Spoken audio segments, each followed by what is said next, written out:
જે ઘટના ઘટી બોટાદ માર્કેટિંગ યાર્ડને લઈને આપ સૌને નમસ્કાર સાથીઓ, હું આપ સૌનો ભાઈ રાજુ કરપડા।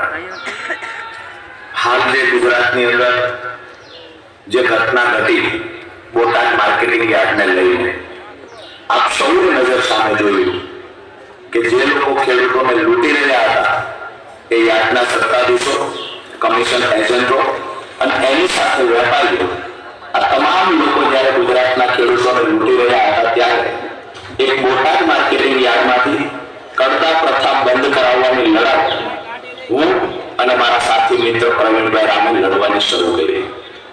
ક્યાંક ને ક્યાંક વેપારીઓને બચાવવા માટે થઈ અને તંત્ર આખી સિસ્ટમ કામે લાગી। જૂઠા કેસમાં અમને લોકોને ફસાવવાના પૂરતા પ્રયત્ન થયા। દુઃખ એ વાતનું છે કે અમારા પર ગુસ્સો હતો, સત્તામાં બેઠેલા લોકોને આ ગુસ્સો મારા નિર્દોષ ખેડૂતો પર ઉતારવામાં આવ્યો।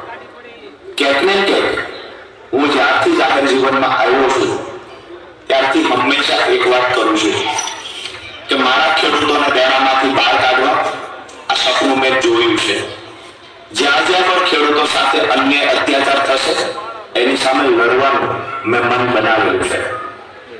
ખેડૂતોને દેણામાંથી બહાર કાઢવા માટે ખાસ કરીને જ્યારે પાક તૈયાર ખેડૂતોનો થયો હોય અને માર્કેટિંગ યાર્ડમાં વેચવા જાય, પૂરતા ભાવ ન મળે, આ સમયે ખેડૂત ખૂબ દુઃખી થાય છે અને દુઃખ મેં મારી નજર સામે જોયું છે।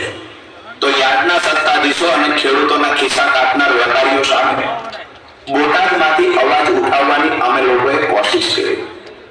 આજે હું વિડીયોના માધ્યમથી તમામ ગુજરાતના ખેડૂતોને એક સંદેશ આપું છું કે આવનાર સમયમાં આવતી 31 તારીખે જ્યારે માનનીય અરવિંદ કેજરીવાલજી ગુજરાતના પ્રવાસે હશે અને તમામ મારા પરિવાર સમા ખેડૂત ભાઈઓ સાથેનું સંમેલન થશે।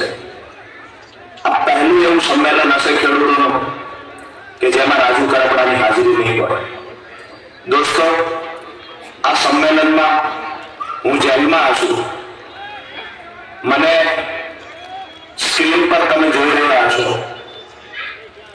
આ સંમેલન સમયે હું હાજર નહીં હોય, મારા ખેડૂત ભાઈઓને મળી નહીં શકું, આ વાતનું મને દુઃખ છે।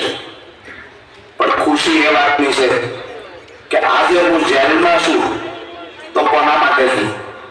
મારા ખેડૂત પરિવારોને દેણામાંથી બહાર કાઢવા માટે, અમારા ખેડૂતોને બચાવવાની લડાઈ હું અને મારા સાથી મિત્ર પ્રવીણભાઈ લડ્યા, જેના કારણે આજે અમે જેલમાં છીએ।